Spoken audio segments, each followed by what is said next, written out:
Muy buenas a todos. En este vídeo vamos a hacer un vídeo sobre campo gravitatorio y potencial gravitatorio. Lo primero, vamos a leerlo y vamos a ir haciendo el apartado y luego el B. Nos dice que se sitúan dos masas puntuales de 1 kilogramo en los puntos menos 3, 0 y 3, 0. Vamos a ponernos unos ejes. Aquí, ¿vale? Unos ejes de coordenadas y nos dicen que en el punto menos 3, 0, 1, 2, 3, aquí vamos a poner una masa que va a ser la 1, en el 3, 0, otra masa y nos piden en el punto B 3, 3, ¿vale? Más o menos aquí, el punto 3, 3, que calculemos el campo gravitatorio total. Pues lo primero, para calcular el campo gravitatorio total, primero vamos a ver el dibujo, que sería el campo gravitatorio creado por la masa 1 es un vector que va desde el punto hacia la masa 1, esto sería el G1, y del punto hacia la masa 2, esto sería en el dibujo el campo gravitatorio 2. ¿Cómo calculamos el campo total? Pues el campo total tendremos que sacar primero el campo gravitatorio creado por la primera masa y después el creado por la segunda masa. Empezamos ya. Campo gravitatorio primero, menos G por masa 1, radio 1 cuadrado, vector unitario 1. Pues la G, menos 6,67 por 10 a la menos 11, la masa 1, las dos masas son de 1 kilo, y tenemos que sacar el radio 1, que el radio 1 es la distancia de la masa 1 al punto, que es desde aquí, ¿vale? Todo esto. Esto es R1. Como no lo tenemos, vamos a sacarlo. ¿Cómo lo sacamos? Pues aquí tenemos que hacer un triángulo recto, donde tenemos que estos son 3, estos son 6, ¿vale? Pues lo ponemos aquí si queréis. 3, 6 y esto va a ser R1. Lo hacemos por Pitágoras, ¿vale? Pues lo voy a hacer rápido. R1 al cuadrado es 6 al cuadrado, que es 36 más 9, lo que dé la raíz de 45, 3 raíz de 5. Pues vamos a poner las unidades, no nos lo han dicho, vamos a ponerlo todo en metros, ¿vale? Metros. En metros. Pues el radio 1 es 3 raíz de 5 al cuadrado. ¿Y cómo sacamos el vector unitario? El vector unitario lo que hacemos es poner el radio en las dos coordenadas en el denominador. 3 raíz de 5 y 3 raíz de 5. Y ahora tenemos que poner en coordenada X y en coordenada Y, como, que lo pongo siempre en los vídeos, cómo nos desplazamos de la masa al punto.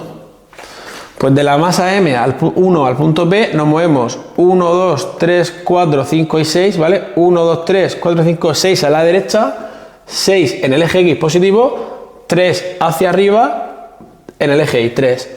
Pues ya tenemos el campo gravitatorio primero, que sería multiplicar esto por esto y nos da coordenada X, esto por esto y nos da la coordenada Y, que lo vamos a poner aquí, ¿vale? Aquí, no, aquí me cojo más, ¿vale? G1, pues ya con la calculadora lo sacamos. 6 con menos 6 con 67 por 10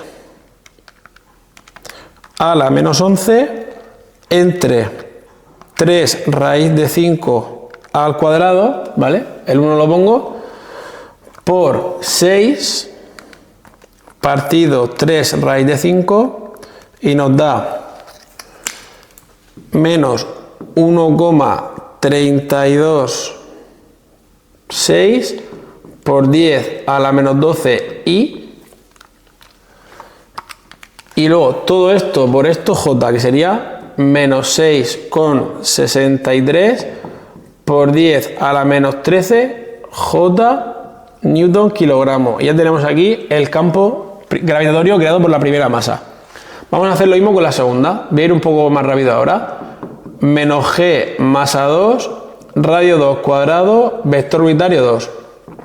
Menos 6,67 por 10 a la menos 11 por la masa 2, que es 1 kilo. Distancia 2. Distancia de la masa 2 al punto son 3 hacia arriba. 3 al cuadrado. Vector unitario. 3, 3. El radio, distancia entre ellas. Y arriba, ¿cómo nos desplazamos? De la masa al punto. De la masa 2 al punto en el eje X no nos desplazamos, en el eje Y subimos 3. ¿Vale? Pues ya tenemos el vector unitario, multiplicamos nuestro módulo por coordenada X, es 0, no la vamos a poner, y esto por la coordenada segunda, que es la Y, nos dará J. Pues esto da 1, pues menos 6,67 por 10 a la menos 11, entre 9 por 1. Esto se nos queda como menos 7,41 por 10 a la menos 12 J Newton kilogramos. Ya tenemos el G2, tenemos el G1. ¿Cómo sacamos el campo total? El campo total es sumar el G1 más el G2. Pues sumamos la I con la I de aquí, que no hay, menos 1,326 por 10 a la menos 12 I, y la J con la J, que estas sí que las podemos sumar, en este caso sería restar las dos, menos 6,73 por 10 a la menos 13, menos 7,41 por 10 a la menos 12, y nos da menos 8,073 por 10 a la menos 12 J Newton kilogramos. Aquí tendríamos el vector campo gravitatorio total. ¿Queréis sacar el módulo? Pues bueno, el módulo de un vector, la raíz cuadrada de la x al cuadrado más la y al cuadrado. Pues la y al cuadrado más la x al cuadrado, la raíz cuadrada de eso nos da 8,18 por 10 a la menos 12 Newton kilogramos. Y ya tenemos el módulo y el campo gravitatorio total en vector. Tendríamos aquí ya el apartado A. Vamos a borrarlo todo y hacemos en un momento el apartado B. Ya estamos aquí. El apartado B nos pide el potencial total, y el potencial total es sumar los potenciales que hacen las masas, cada una por separado y escalarmente. En otros vídeos he hecho problemas de trabajo y energía potencial.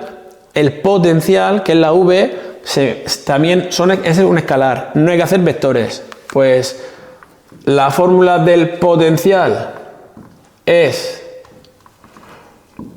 menos G por M partido R, se mide en julio partido kilogramo, y vamos a calcularlo. Pues el total es el 1 más el 2, potencial primero menos G más A1 radio 1, y potencial 2 menos G más A2 radio 2. Pues menos 6,67 por 10 a la menos 11 por la masa 1, que es 1 kilo, el radio 1 lo tenemos aquí, 3 raíz de 5 menos G menos 6,67 por 10 a la menos 11, la masa 2 es 1 kilo también y el radio 2 es 3, ¿vale? Que lo hemos calculado antes. Pues vamos a calcularlo todo y ya hemos acabado. Menos 6,67 por 10 a la menos 11 partido 3 raíz de 5, a ver, ¿vale? Menos 6,67 por 3 raíz de, entre 3 raíz de 5, que no me equivoque, menos G partido 3. Y esto nos da menos 3,218 por 10 a la menos 11 julio partido kilogramo. Y eso es el potencial total en el punto B. Más fácil que el campo gravitatorio. Vamos a hacer un ejercicio sobre campo gravitatorio, ¿vale? Donde dice lo siguiente, que se sitúan dos cuerpos de masa M1 y M2 en dos vértices de un triángulo equilátero. Yo ya las he puesto aquí. Y nos piden, ¿vale? En un triángulo equilátero del lado 2, y nos pide el campo gravitatorio en el tercer vértice, ¿vale? Campo gravitatorio en el punto B. Primero, la fórmula del campo gravitatorio es un vector que nos dice lo siguiente, que es menos G por M partido radio al cuadrado vector unitario, ¿vale? Entonces tenemos que, cuando nos piden campo gravitatorio en un vértice tenemos, por ejemplo, aquí esto parece no son coordenadas, pero las podemos poner nosotros. Hay que sacar vectores unitarios y hacerlo en forma de vector. Lo primero, en el dibujo, el campo gravitatorio creado por una masa en un punto es un vector que va desde el punto hacia la masa. Es decir, si aquí está el punto, del punto hacia la masa 1 esto es G1. Y del punto hacia la masa 2, aquí tendremos G2.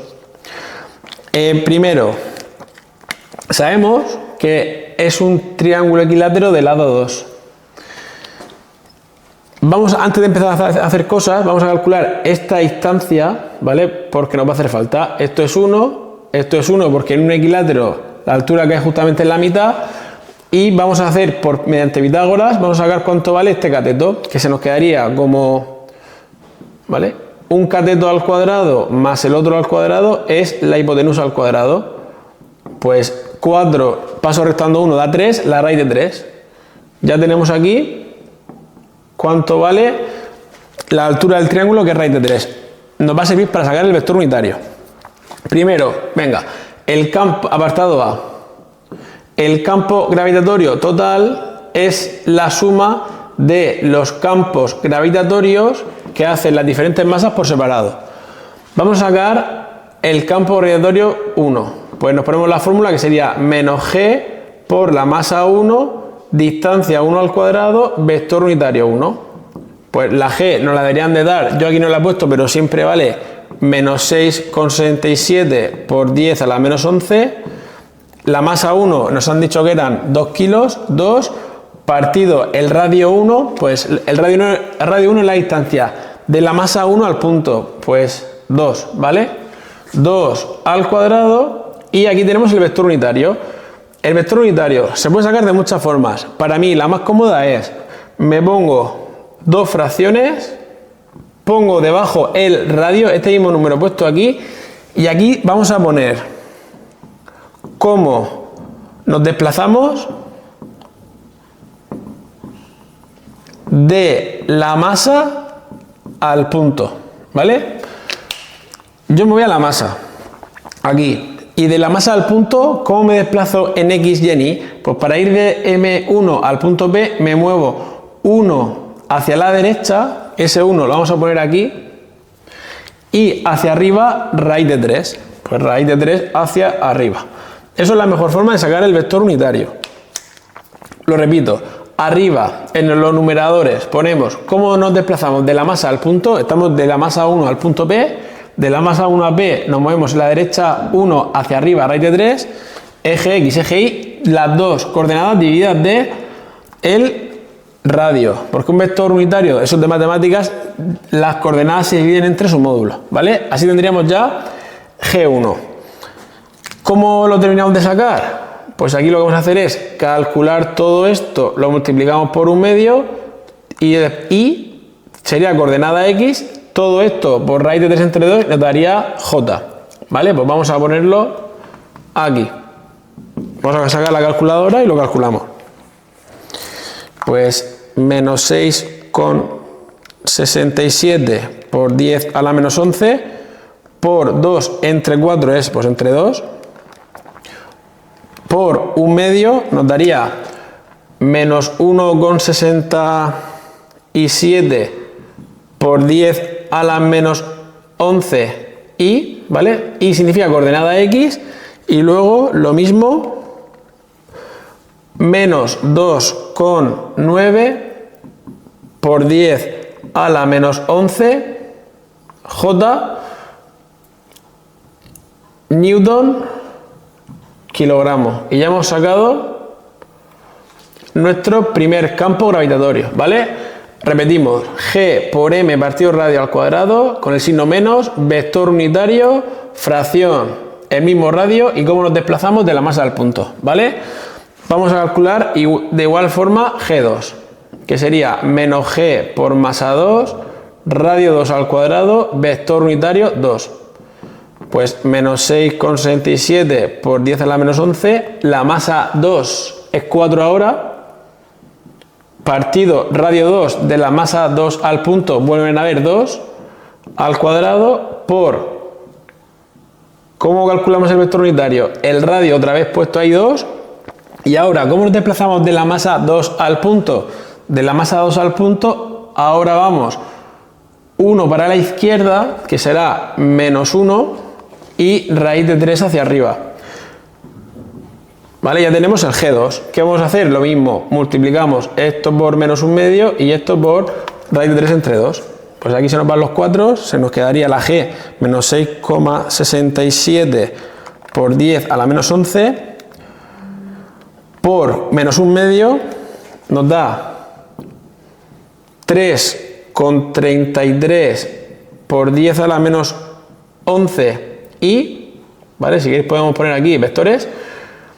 Y luego esto por esto, menos 6,67 por 10 a la menos 11 por raíz de 3 entre 2. Y nos da menos 5,77 por 10 a la menos 11 J Newton kilogramo.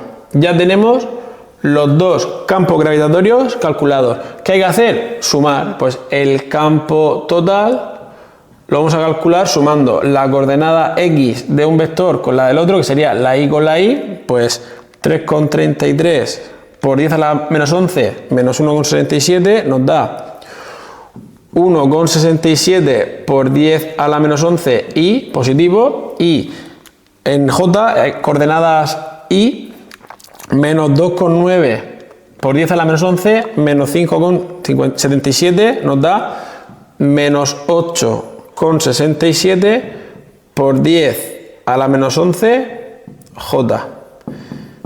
Esto sería el campo gravitatorio total. ¿Queremos sacar el módulo? Pues el módulo de un vector es hacer la raíz cuadrada de la coordenada x al cuadrado más la y al cuadrado. Pues vamos a sacarlo si queréis. Pues la raíz cuadrada de 1,67 por 10 a la menos 11 al cuadrado, primera coordenada al cuadrado, más menos 8,67 por 10 a la menos 11 al cuadrado también.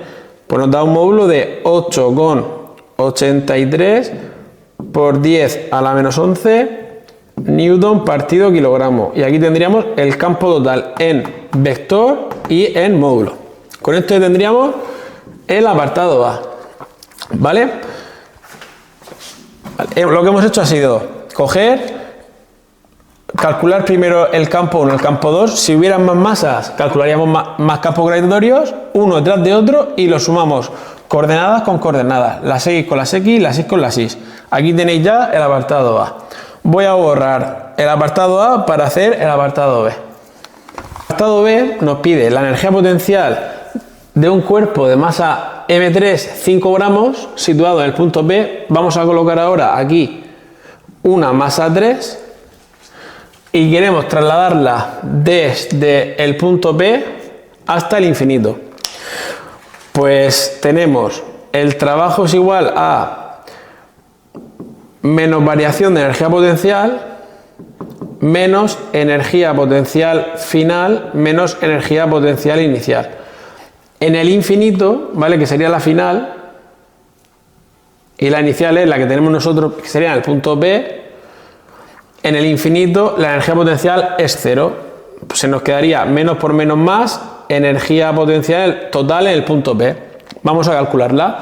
La energía potencial en el punto B es la energía potencial que hace la primera masa con la segunda, que sería, perdón, la primera con la tercera, ¿vale? La que está aquí con esa, más la que hemos puesto en el punto B con la otra. Energía potencial segunda y tercera. Trabajos y energías y potenciales, que lo haremos en otro vídeo, son escalares. Significa que no hay que sacar vectores, solo son números. Pues fórmula de energía potencial, menos G por una masa por la otra, su distancia sin elevar a nada, más la energía potencial 2,3, que sería menos G por masa 2 por masa 3, la distancia entre las dos al cuadrado.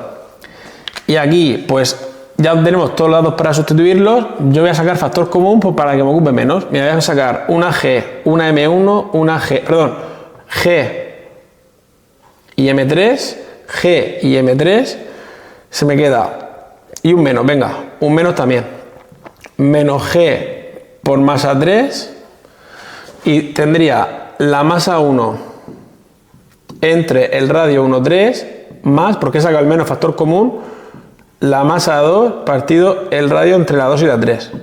Me vengo aquí y sustituimos ya las dos. Menos G menos 6,67 por 10 a la menos 11 por la masa 3, que es 5 gramos. 5 por 10 a la menos 3 por, paréntesis, la masa 1, que eran 2 kilos, partido el radio, distancia entre la 1 y la 3, que son 2, más la masa 2, que eran 4, partido la distancia entre la 2 y la 3, que vuelven a ser 2. Lo calculamos todo, menos 6,67 por 10 a la menos 11 por 5 gramos puesto en kilos, que no se os olvide, por 1 más 2, 3, ¿vale? Por 3. Pues sería 2 entre 2 más 4 entre 2, en total 3. Pues nos da menos 1 por 10 a la menos 12 julios. Energía y trabajo se mide en julios. Esto es la energía potencial en el punto P. Si la ponemos aquí, menos 1 por 10 a la menos 12 julios, esto es el trabajo necesario, ¿vale?, para trasladar esta masa 3 del punto P hasta el infinito. Pues en este caso la energía potencial que nos piden y el trabajo, aquí tenemos la energía potencial y el trabajo coinciden, ¿vale? Cuidado, cuidado. Sí, menos por menos más, perfecto, ¿vale? Pues ya tenéis aquí un ejercicio de campo gravitatorio con vectores y también un apartado de energía potencial y trabajo. Vamos a hablar sobre la condición de órbita, de campo gravitatorio. Vamos a ver cómo empezamos, vamos a intentar demostrar pues un montón de fórmulas, ¿vale? Vamos a hacer como lo principal y luego vamos a ir sacando como, si nos pide la velocidad de órbita, pues hacéis esto. Si os pide la velocidad, el periodo de revolución, hacéis esto, ¿vale? Siempre, para hacer la condición de órbita, ¿vale?, para que un cuerpo orbite de vueltas alrededor de otro, se debe cumplir lo siguiente: que la fuerza de atracción gravitatoria tiene que ser igual en módulo a la fuerza centrípeta, ¿vale? Siempre. En el dibujo, que lo he puesto ahí, sería que esta fuerza, que es la fuerza con la que atrae el cuerpo que está en el centro, ¿vale?, de la órbita, esa fuerza tiene que ser la fuerza centrípeta, la que apunte hacia el centro, ¿vale?, de la trayectoria circular. Empezamos a poner fórmulas. Primero, la fuerza gravitatoria en campo gravitatorio es G, que es la constante universal, por M partido radio de la órbita al cuadrado. La M es la masa del planeta que está en el centro y la M minúscula es la masa del satélite, ¿vale? No confundirlo. La M mayúscula, la que está en el centro de la órbita. La M minúscula, la que orbita alrededor. G, constante universal, que lo voy poniendo aquí si queréis, 6,67 por 10 a la menos 11. M, masa del planeta. M minúscula, masa del satélite, ¿vale?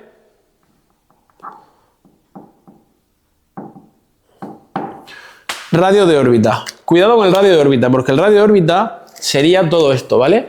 Desde el centro del planeta hasta el satélite, ¿vale? Eso es el radio de la órbita. El radio de la órbita es igual, ¿vale? Lo voy poniendo por aquí. El radio de la órbita es igual al radio del planeta más la altura. Cuidado con esto. Muchas veces os dan el radio de la órbita directamente, a veces os dan la altura. Habrá que sumarle al radio del planeta, sumarle la altura, ¿vale? Radio de la órbita, radio del planeta más la altura. Ya tenemos la fuerza gravitatoria. Ahora, la fuerza centrípeta. La fuerza centrípeta es igual a la masa que da vueltas por velocidad orbital al cuadrado partido radio orbital. Aquí lo que hemos hecho es poner que la fuerza centrípeta es masa por aceleración centrípeta y la aceleración centrípeta es velocidad al cuadrado partido el radio. Lo que hemos hecho es poner esto aquí dentro y esto ahí dentro, ¿vale? Hemos usado esta fórmula y esta fórmula ya. Vamos a simplificar. Se nos va las masas del satélite, un radio de la órbita y aquí ya podríamos sacar una expresión, ¿vale?, que es la velocidad orbital.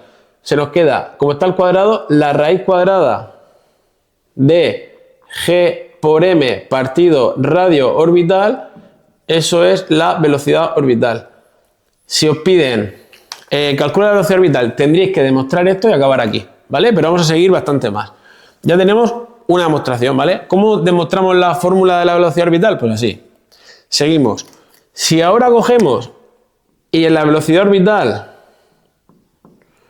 la cambiamos por 2πr partido el periodo, ¿vale? Que eso es velocidad, ¿vale? De movimiento circular, se nos queda así, se nos queda g por m radio orbital, la velocidad está al cuadrado, por tanto todo esto tendría que estar al cuadrado. 2 al cuadrado, que es 4, pi al cuadrado radio orbital al cuadrado y el periodo al cuadrado. ¿Qué es el periodo? Pues el periodo es el tiempo que tarda, ¿vale?, un cuerpo en hacer una órbita completa, ¿vale? Eso es el periodo y se mide en segundos, ¿vale? Las masas en kilogramos, los radios en metros, ¿vale? Siempre esas unidades. Pues aquí, por ejemplo, si nos piden el periodo, podemos despejarlo de aquí, ¿vale? Pues vamos a coger y lo vamos a despejar y tendríamos el periodo para allá, el radio pasa multiplicando, se nos quedaría radio elevado a 3, ¿vale? Lo voy poniendo, se nos quedaría 4pi cuadrado radio orbital al cubo, el g por m dividiendo, y como el periodo al pasarlo multiplicando está al cuadrado, se nos quedaría como la raíz cuadrada. Y esto sería el periodo de revolución de un cuerpo, ¿vale? Eso ya va a depender de los datos que tengamos, ¿vale? Aquí tenemos el periodo de revolución. Ahora, si seguís, ¿vale?, también podemos demostrar así la tercera ley de Kepler, que lo vamos a hacer aquí ya, ¿vale?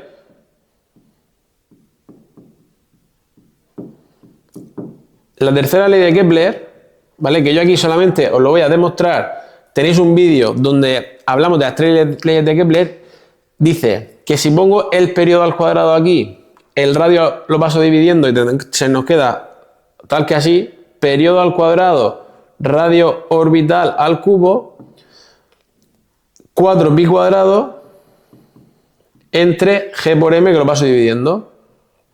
Pues, ¿qué dice la tercera ley de Kepler? Dice que el periodo de revolución al cuadrado partido el radio de órbita al cubo de todos los cuerpos que orbitan alrededor del mismo, ¿vale?, del mismo planeta es constante. ¿Por qué es constante? Porque fijaros, el periodo de revolución en partido el radio al cubo es 4pi cuadrado, que son números partido g, que es una constante, y solamente esa división depende de la masa del planeta que esté en el centro.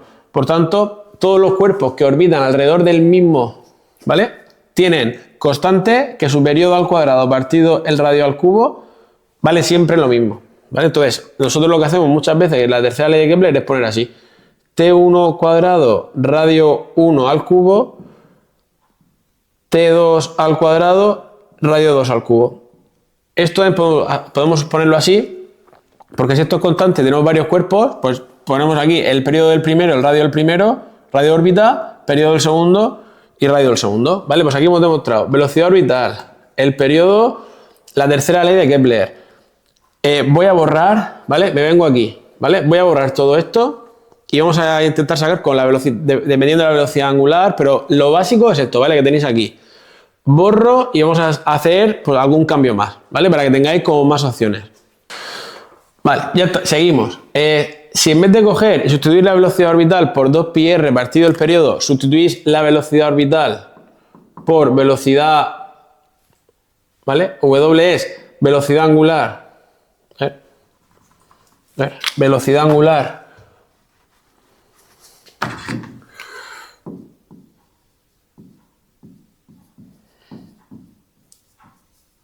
que también puede ser frecuencia angular,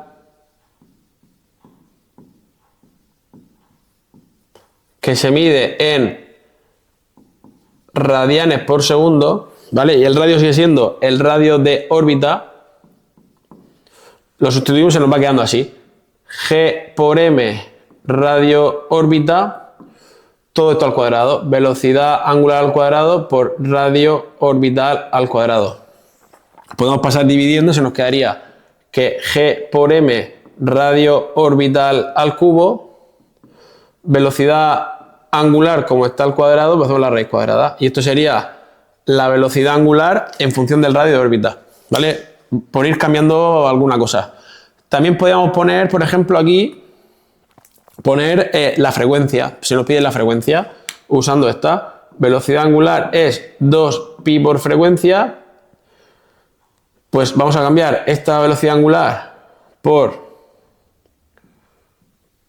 g por m radio de la órbita al cubo, 2pi por frecuencia.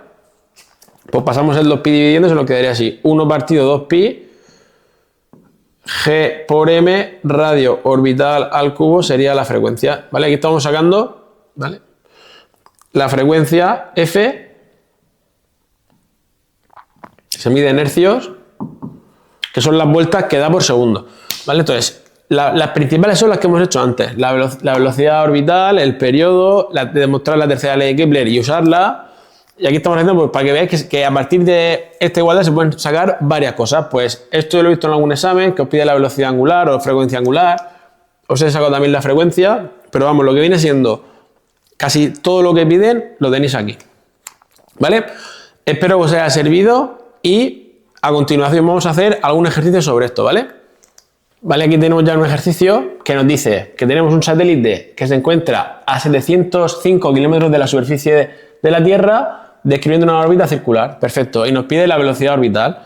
¿Cómo hemos empezado antes? Pues hemos puesto que para empezar a demostrar estas fórmulas empezamos fuerza gravitatoria igual a fuerza centrípeta, fuerza gravitatoria g por m radio orbital al cuadrado. La centrípeta era la masa por la velocidad orbital al cuadrado entre el radio. Simplificamos y aquí lo que hemos hecho es, pues, despejar la velocidad. La raíz de g por m radio orbital, eso es la velocidad orbital. Pues primero demostramos la fórmula y sustituimos datos. Velocidad orbital, ¿vale? Esto estamos haciendo el apartado A. Pues la velocidad orbital se nos queda como la raíz de g, 6,67 por 10 a la menos 11, por la masa, siempre la del cuerpo central, que en este caso es la Tierra, 5,98 por 10 a la 24, todo dividido del radio de la órbita, que el radio de la órbita es el radio de la Tierra más la altura a la que se encuentra. Vamos a ponerlo en metros, que sería 6,37 por 10 a la 6, ¿vale? De kilómetros a metros multiplicar por 1000, se os quedaría así. Y lo he puesto en notación científica. Y 705 kilómetros es 705.000, que es 7,05, 1, 2, 3, 4, 5 por 10 a la 5, ¿vale? Lo sumamos, lo calculamos y la velocidad orbital en el apartado A ya lo tendríamos. Pues tenemos la raíz cuadrada de 6,67 por 10 a la menos 11 por 5,98 por 10 a la 24. Todo dividido de los dos radios en metros sumados, ¿vale? Porque el radio de órbita es el radio del planeta más la altura a la que se encuentra. 6,37 por 10 a la 6 más 7,05 por 10 a la 5 y nos da una velocidad de 7.508,45 metros por segundo, ¿vale? Ya tendríamos el apartado A, ¿vale? Fácil. Borramos y hacemos el B. Empezamos con el B. Nos dice a qué distancia deberá estar para ser geoestacionario. Un satélite es geoestacionario si su periodo de revolución es un día, ¿vale? Que coincide con el de la Tierra, que habrá que ponerlo en segundos, ¿vale? Pues un día son 24 horas y cada hora son 3.600 segundos, pues toda 86.400 segundos. Pues nos han pedido la distancia, nos están pidiendo el radio, ¿vale? En verdad nos están pidiendo la altura, pero hay que sacar el radio de la órbita. Y tenemos el periodo, pues vamos a llegar a casi la tercera ley de Kepler, ¿vale? Pues a partir de Fg igual a Fc, pues voy ya más rápido, que lo hemos hecho ya varias veces en este vídeo. radio en la órbita, velocidad orbital al cuadrado entre el radio de la órbita, tacho, tacho, sustituimos, como hemos visto antes, la velocidad orbital por 2pi r partido el periodo, todo al cuadrado porque está al cuadrado, ¿vale? Lo hemos hecho anteriormente en el vídeo. Y vamos a despejar el radio orbital. El periodo multiplicando, 4pi dividiendo, este radio multiplicando, ¿vale? Esto para allá y esto para allá. Y se nos queda por ahora periodo al cuadrado por g y por m partido 4pi cuadrado, ¿vale? Esto multiplicando para allá, el 4pi cuadrado dividiendo y este radio multiplicando. Radio de la órbita está al cubo, hacemos la raíz cúbica del otro lado. Y esto sería el radio de la órbita. Y vamos allá a poner datos. Pues la raíz cúbica de periodo 86.400 al cuadrado. La G 6,67 por 10 a la menos 11. La masa siempre del planeta 5,98 por 10 a la 24. Dividido de 4pi al cuadrado. Una cosa, como nos han pedido la altura, podemos coger y decir, mira, este radio de la órbita es el radio de la Tierra más la altura, ¿vale? Porque el radio de órbita siempre es radio del planeta más la altura. Como nos han pedido la altura, podemos hacer esto, que es pasar el radio de la Tierra restando, y así ya tenemos la expresión de la altura despejada en un paso. Pues restamos aquí el radio de la Tierra y ya nos va a dar la altura directamente solo con un cálculo, ¿vale? Si no, sacáis el radio de la órbita y le restáis el radio de la Tierra. Yo lo voy a hacer en un paso. Pues el periodo geoestacionario, el de la Tierra, un día en segundos por 6,67 por 10 a la menos 11 por la masa de la Tierra. Todo dividido de 4pi cuadrado. Y a ese valor le restamos 6,37 por 10 a la 6 y nos da la altura, nos sale una altura de, a ver, 3, 4, 5, 6, 7. 3,59 por 10 a la 7 metros tendrá que estar situado el satélite para que tenga, o para que sea geoestacionario. Vamos a hablar sobre campo gravitatorio de segundo de bachillerato, de física. Y sobre todo vamos a hablar en este vídeo de cambios de órbita, ¿vale? Haciéndolo, ¿vale?, con energías. Aquí os he puesto un resumen de las fórmulas y las expresiones que nos van a ir pidiendo y vamos a ir explicándolas, cuándo usar una, cuándo usar la otra y los matices. Lo primero, energía en una órbita es la energía mecánica y la fórmula de energía mecánica es esto que tenéis aquí, ¿vale? Menos G por M partido 2 veces el radio de la órbita. G, constante universal, la M es la masa del planeta que está en el centro de la órbita, M minúscula es la masa del satélite que orbita, y eso sería la energía mecánica.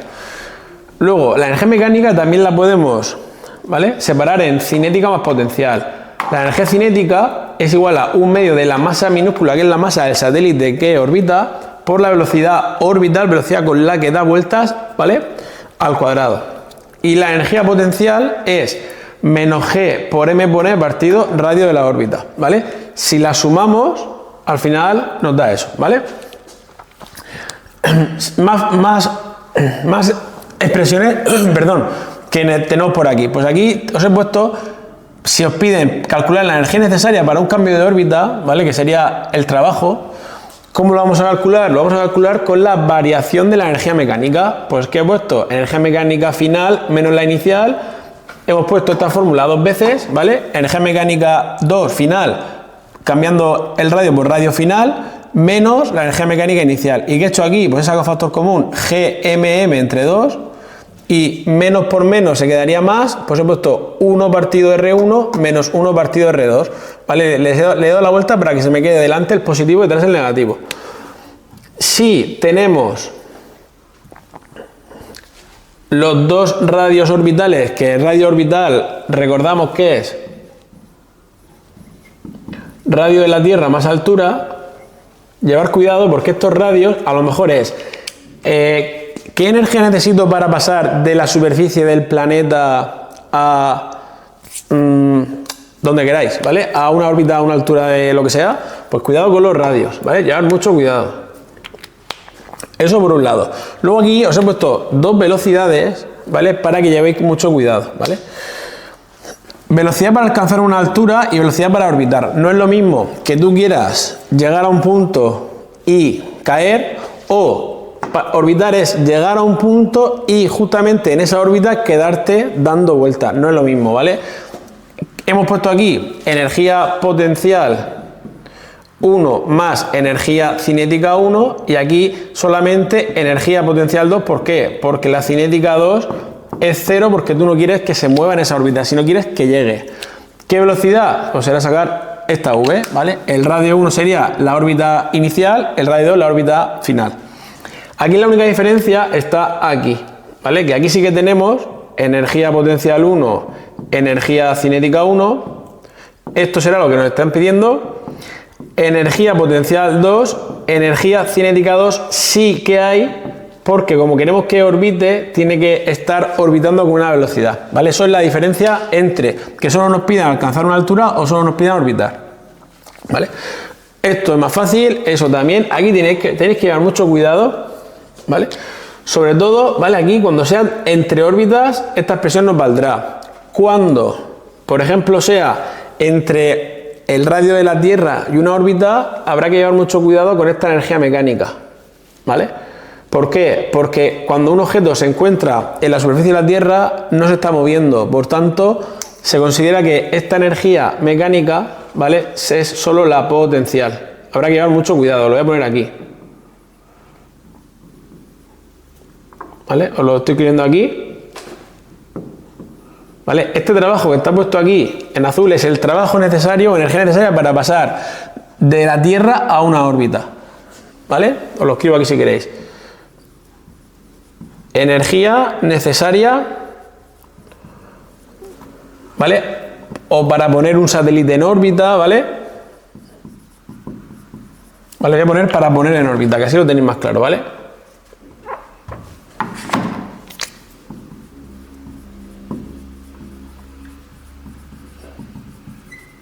¿Vale? Cuidado con esta. Es lo mismo, la mecánica 2 igual, hay que cambiar la energía mecánica 1 por la energía potencial en la Tierra. En la Tierra o en el planeta en el que estemos, que ahí siempre será la Tierra, pero vamos, aquí ya tenéis un resumen de todas las fórmulas que tenemos con energías y cuando tenemos que cambiar de una órbita a otra, y vamos a borrar y vamos a hacer un ejercicio para que veáis cómo aplicarlo. Ya tenemos aquí el ejercicio, que dice lo siguiente: un satélite de masa m se mueve con velocidad de 5 por 10 a la 5 metros por segundo en una órbita circular de radio orbital 4 por 10 a la 8 metros, alrededor de un planeta de masa m mayúscula. La energía cinética del satélite es de 2 por 10 a la 18 julios y nos pide calcular las dos masas, la energía potencial y la mecánica en la órbita y también energía necesaria para que se aleje indefinidamente del planeta, y nos da de dato la G. Pues empezamos sacando la masa minúscula con la fórmula de la energía cinética. La energía cinética es igual a 1/2 de la masa minúscula por la velocidad orbital al cuadrado. Aquí ponemos la velocidad orbital, aquí ponemos la energía cinética y ya vamos a sacar la masa minúscula, que sería 2 por 10 a la 18 igual a 1/2 de m minúscula por 5 por 10 a la 5, que es la velocidad orbital al cuadrado. Pasamos el 2 multiplicando y 5 por 10 a la 5 dividiendo, y ya tendríamos lo primero que nos piden, que es la masa del satélite. 5 por 10 a la 5 al cuadrado. Y esto nos da masa del satélite 1,6 por 10 a la 7 kilogramos. Ya tendríamos la primera masa. ¿Cómo sacamos la segunda masa? Pues a partir de la fórmula, ¿vale?, o de la expresión de cuando un cuerpo orbitaba alrededor de otro, que era que la fuerza centrípeta era igual que la fuerza gravitatoria. Fuerza gravitatoria G por m, radio orbital al cuadrado, y la centrípeta era igual a la m minúscula por velocidad orbital al cuadrado partido el radio orbital. Simplificando, masa, radio, fijaros que aquí tenemos g por m radio orbital igual a velocidad orbital al cuadrado. La g la tenemos ahí, 6,67 por 10 a la menos 11 por la masa del planeta, que no la sé. El radio orbital, 4 por 10 a la 8. Y aquí tenemos la velocidad orbital, 5 por 10 a la 5 al cuadrado, y ya despejamos la masa mayúscula. Esto multiplicando y la g dividiendo, y ya tendríamos aquí también la masa del planeta. 5 por 10 a la 5 al cuadrado por 4 por 10 a la 8, todo dividido de la g, 6,67 por 10 a la menos 11. Pues nos da 1,5 por 10 a la 30 kilogramos. Ya tenemos el apartado A, las dos masas. ¿Ok? Nos vamos al apartado B. El apartado B nos pide la energía potencial. Pues la energía, vale, vamos a hacer aquí el B. La energía potencial es menos G por M partido radio orbital. Tenemos todos los datos. Tenemos la G, tenemos una masa, tenemos la otra y tenemos el radio orbital. Ponemos todas, ¿vale? Todos los datos en su sitio y lo calculamos. Menos 6,67 por 10 a la 11 por esta masa, por 1,5 por 10 a la 30 por la m minúscula, 1,6 por 10 a la 7 partido el radio orbital, que es 4 por 10 a la 8. Pues la energía potencial la calculamos ya. Menos 6,67 por 10 a la menos 11, ¿vale? Por la masa del planeta, 1,5 por 10 a la 30, por la masa del satélite, 1,6 por 10 a la 7, todo partido del radio de la órbita, que es 4 por 10 a la 8. Pues nos da menos 4 por 10 a la 18 julios. Y aquí tendríamos la energía potencial, ¿vale? Tenemos la masa del planeta, la del satélite, la energía potencial. ¿Cómo podemos sacar la energía mecánica? Pues la energía mecánica podemos o sumar la potencial más la cinética. Eso sería una opción buena, que la podemos hacer aquí si queréis. Energía mecánica, la potencial más la cinética, que sería menos 4 por 10 a la 18 más 2 por 10 a la 18, que nos da menos 2 por 10 a la 18 julios. Esto sería la energía mecánica, ¿vale? Ya tendríamos también la energía mecánica en la órbita. La hemos sacado sumando la potencial más la cinética. Podéis haberla sacado con esta expresión: menos G por M partido 2 veces el radio de la órbita. Pues poner todos los datos, ¿vale? Que si en verdad, fijaros que sería la energía potencial, todo lo que está aquí, entre 2. Si divido esto entre 2 me da esto. Dos formas de sacar la energía mecánica. Nos falta el apartado C. Me he quedado sin espacio. Voy a borrar el apartado A y lo hacemos aquí en un momento, ¿vale? Vamos a hacer el apartado C, que nos dice energía necesaria para que se aleje indefinidamente del planeta. Aquí tenemos que hacer un cambio de órbita. Y os había puesto anteriormente que esta era la fórmula. Variación de la energía mecánica. Pues tenemos energía mecánica final, que era la 2, menos la energía mecánica 1. Como queremos alejarlo indefinidamente, es llevarlo al infinito. Y el infinito, la energía mecánica en el infinito es 0. Se nos queda menos la energía mecánica inicial, que es la energía mecánica en la órbita, que la hemos sacado en el apartado B. Pues se nos quedaría 0 menos 2 por 10 a la 18. Es decir, 0 menos por menos más, pues se nos quedaría más 2 por 10 a la 18 julios. Y aquí ya tendríamos el trabajo, que energía y trabajo es lo mismo, necesaria para pasar de nuestra órbita inicial al infinito 0, ¿vale? Vamos a hablar sobre la velocidad de escape. La velocidad de escape es la velocidad necesaria que tendría que llevar un cuerpo para escapar de una órbita. ¿Cómo la vamos a demostrar? Pues lo que tenemos que primero empezar es con la ley de conservación de la energía mecánica. Eso quiere decir que en 2 puntos, ¿vale? La energía mecánica de un cuerpo se conserva, ¿vale? Porque no actúan, nosotros suponemos que no actúan fuerzas externas. Pues, a ver, lo que tenemos es que nosotros tenemos un cuerpo en una órbita, la energía mecánica en la órbita, y lo que queremos es que se escape, que se vaya ¿a dónde? Al infinito. Por tanto, como se conserva, vamos a igualar la energía mecánica en nuestra órbita, igualarla a la energía mecánica en el infinito. Esta energía mecánica la vamos a poner como energía cinética más energía potencial. Y esta energía mecánica la vamos a dejar así y vamos a sustituir ahora mismo en... ¿Vale? En la energía cinética, en la energía potencial y en la energía mecánica, la fórmula de campo gravitatorio. La energía cinética, 1/2 de la masa por la velocidad al cuadrado. La energía potencial en campo gravitatorio es menos g por m partido radio de la órbita. Y la energía mecánica es g por m partido 2r, ¿vale? ¿Cuál es o cómo deducimos la velocidad de escape? Esta velocidad es la de escape y vamos a despejarla. Importante, empezamos por aquí, ¿vale?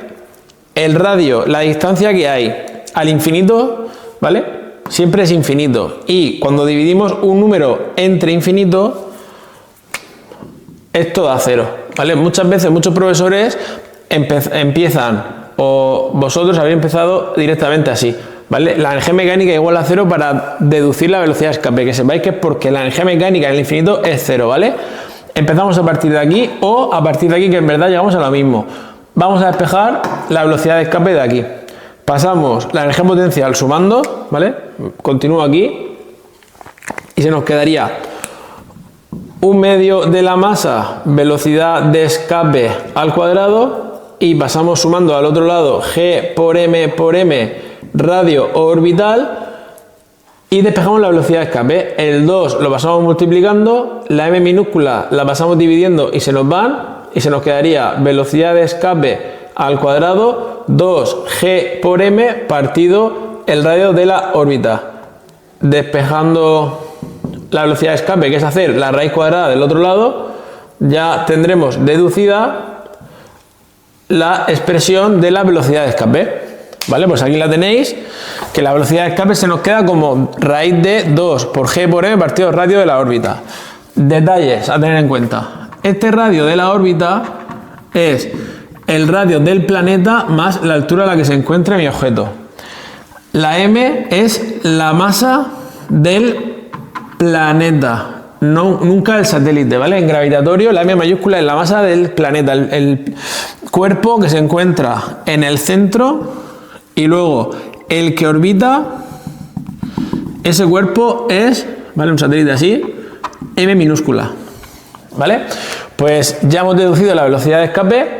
Con esto ya tendríais la explicación teórica. Vamos a continuación a hacer un ejercicio relacionado con la velocidad de escape. Ya tenemos aquí el ejercicio que dice lo siguiente: que determinemos la velocidad de escape de un punto situado a 40.000 kilómetros de altura respecto de la Tierra, y nos da la g, el radio de la Tierra, y la masa de la Tierra. ¿Qué tendríamos que hacer? Pues deducir la velocidad de escape, que como ya la tenéis anteriormente en el vídeo, la voy a ver directamente. La velocidad de escape era la raíz cuadrada de 2 por g por m partido radio de la órbita, y vamos a empezar a poner datos. Esto es muy fácil, ¿vale? 2 por la g, 6,67 por 10 a la menos 11, por la m mayúscula, que es la masa de la Tierra, 5,97, perdón, por 10 a la 24, entre el radio de la órbita, que lo vamos a calcular aquí aparte. El radio de la órbita era igual al radio del planeta más la altura. El radio de nuestra órbita es el radio del planeta 6.371 más la altura 40.000, que nos da 46.000 371 kilómetros. Importante, en el radio tiene que estar en metros, ¿vale? Pues lo vamos a poner, pues 46.371, y de kilómetros a metros es multiplicar, ¿vale?, por 1000 para pasarlo a metros. Lo calculamos con nuestra calculadora y ya tendríamos la velocidad de escape en metros partido segundo, ¿vale? Raíz cuadrada de 2 por la g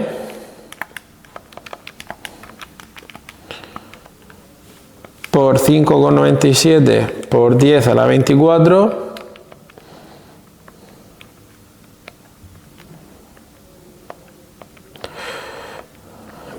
entre 46.371 por 10 a la 3, y nos da una velocidad de escape de 4.141,2 metros segundo. Pues un cuerpo situado a 40.000 kilómetros de la Tierra debería de llevar esta velocidad, es decir, ir muy rápido para que se escapara de su órbita. Pues con esto ya tenemos un ejercicio hecho sobre la velocidad de escape. Vamos a hablar sobre las 3 leyes de Kepler. La primera ley de Kepler dice que los planetas orbitan alrededor del Sol en una órbita elíptica donde el Sol está situado en uno de los focos, ¿vale? Eso es lo que dice la primera ley de Kepler. Pues aquí os he puesto un dibujo, ¿vale? Aquí es un planeta haciendo una órbita elíptica donde el Sol se coloca en uno de los focos. Yo lo he puesto en el de la izquierda, ¿vale? Lo que también pasa en esta primera ley es que sí que es verdad que nosotros, cuando hacemos cálculos, sobre todo en campo gravitatorio, suponemos órbitas circulares. En la realidad es que son elipses, pero lo que tienen es una excentricidad muy pequeña, ¿vale? Entonces, cuando una elipse tiene una excentricidad muy pequeña, casi se convierte en un círculo. Por eso nosotros los cálculos los hacemos con órbitas circulares, pero oficialmente son órbitas elípticas. Eso es lo que dice la primera ley de Kepler. La segunda ley de Kepler dice que el vector posición de cualquier planeta alrededor del Sol barre áreas iguales en tiempos iguales. Yo os he puesto aquí un dibujo. Lo que está pasando aquí, ¿vale? Esta definición, lo que te está definiendo es la velocidad areolar. Pues aquí tenemos, ¿vale?, un cuerpo, ¿vale? Pues aquí, por ejemplo, el que sea, ¿vale?, un planeta orbitando alrededor del Sol, y lo que dice es que el vector posición, eso quiere decir que mi planeta barre áreas iguales en tiempos iguales. Fijaros que cuando está más cerca, ¿vale?, va más rápido, y cuando está más lejos va más lento. ¿Eso por qué se da? Se da porque se conserva el momento angular, ¿vale? Y aquí os he puesto la fórmula del momento angular, que es la masa por producto vectorial del radio por la velocidad. Vamos a hacer aquí un pequeño cálculo para que veáis que de ahí también podemos hacer algún problema con la segunda ley de Kepler. Si se conserva el momento angular, yo aquí también os he nombrado 2 puntos característicos de las órbitas elípticas, que son el punto más próximo al Sol, que es el perihelio, y el punto más alejado del Sol en la órbita elíptica, que es el afelio. Pues como se conserva un momento angular, podemos poner que el momento angular en el perihelio tiene que ser igual que el momento angular, en el afelio. Ponemos la masa del planeta que orbita por el radio en el perihelio, velocidad en el perihelio, lo estamos haciendo en módulo, ¿vale? En módulo, masa, velocidad del afelio, velocidad del afelio. Las masas se nos van y aquí se nos queda esta igualdad, ¿vale? Entonces, radio del afelio por velocidad del afelio. Lo voy a poner más general, que sería R1 por V1, R2 por V2. ¿Vale? Por ejemplo, si tenemos varios puntos de la órbita, lo que podemos hacer es relacionar los radios, es decir, las distancias del cuerpo al Sol con las velocidades que llevan. Fijaros que son inversamente proporcionales, porque como es un igual y se están multiplicando, cuando esto sea mayor, esto tiene que ser menor, ¿vale? Entonces, siempre cuanto más cerca esté del Sol, va a ir más rápido porque el radio es más pequeño, ¿vale? Entonces, esto es lo que nos dice la segunda ley de Kepler, que barre áreas iguales en tiempos iguales. Si está más lejos, tiene que ir más lento. Y luego tenemos aquí la tercera ley de Kepler, que dice que todos los cuerpos que orbitan alrededor del Sol cumplen que su periodo de revolución al cuadrado partido el radio de órbita al cubo es constante. Esta constante es la constante de Kepler. ¿Vale? Tenéis un vídeo en el canal, que os lo dejaré en la descripción, donde os demuestro esta tercera ley de Kepler en el vídeo donde describimos o hacemos demostraciones sobre órbitas, ¿vale? Os lo pondré en la descripción. Si queréis demostrar la tercera ley de Kepler, lo tenéis ahí en el vídeo. Pero aquí lo único que hemos hecho es explicar las tres leyes de Kepler, ver qué podemos hacer con cada una, ¿vale? Y nada más. Aquí también, como esto es constante, lo que podemos hacer, por ejemplo, es lo siguiente. Decir, el periodo, por ejemplo, de un planeta al cuadrado partido el radio de la órbita de un planeta al cubo, como es constante, podemos igualarlo al radio y al periodo de otro planeta que orbita alrededor del Sol. Por ejemplo, el periodo al cuadrado del segundo entre el radio orbital del segundo al cubo. Así haremos ejercicios sobre la tercera ley de Kepler. Como es constante, podemos igualar los datos de un cuerpo a los del otro. Siempre tienen que ser cuerpos que orbiten alrededor del mismo cuerpo. Por ejemplo, si en el centro está el Sol, pues podemos igualar, aquí por ejemplo poner Tierra, Tierra, Marte, Marte. O si por ejemplo fueran cuerpos que orbitan alrededor de la Tierra, por ejemplo la Luna y la Estación Espacial Internacional, podríamos poner periodo de la Luna partido radio de la Luna al cubo, radio orbital, igual a periodo de la Estación Espacial Internacional al cuadrado partido el radio orbital de la Estación Espacial Internacional al cubo. Siempre, ¿vale? Dos cuerpos que orbiten alrededor del mismo cuerpo. Ya con esto hemos acabado. Espero que os haya servido este vídeo un poco teórico y nos vemos en el siguiente.